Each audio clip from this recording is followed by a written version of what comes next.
മൂത്ത പുത്രനെ പിതാവ് ഒടുവിലായി അനുഗ്രഹിക്കുന്ന ഒരു ആചാരം നിലവിലുണ്ടായിരുന്നു.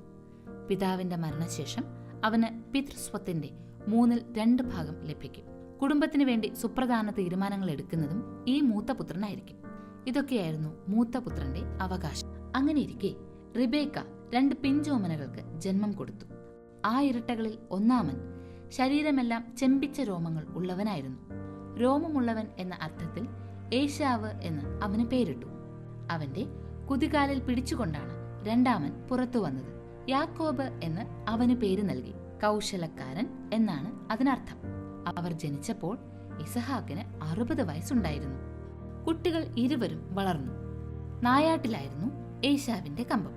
യാക്കോബാകട്ടെ വീട്ടിനുള്ളിൽ നിന്നും പുറത്തിറങ്ങാത്ത ശാന്തശീലനും. ഏശാവ് വേട്ടയാടി പിടിക്കുന്ന മൃഗങ്ങളുടെ മാംസം ഇസഹാക്കിന് വളരെ പ്രിയമായിരുന്നു. അങ്ങനെ ഏശാവ് പിതാവിന്റെ പ്രിയപുത്രനായി, യാക്കോബ് അമ്മയുടെ അരുമയും. ഒരിക്കൽ യാക്കോബ് പയറുപായസം ഉണ്ടാക്കിക്കൊണ്ടിരുന്നപ്പോൾ നായാട്ട് കഴിഞ്ഞ് ക്ഷീണിതനായി ഏശാവ് കയറി വന്നു.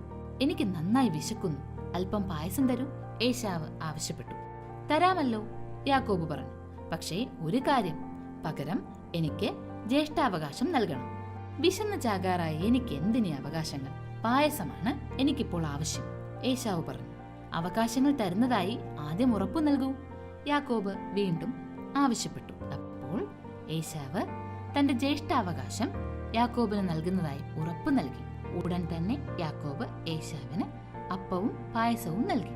അത് അവൻ ഭക്ഷിച്ച് തൃപ്തനായി. തന്റെ അവകാശങ്ങൾക്ക് ഏശാവ് വില കൽപ്പിച്ചതുമില്ല.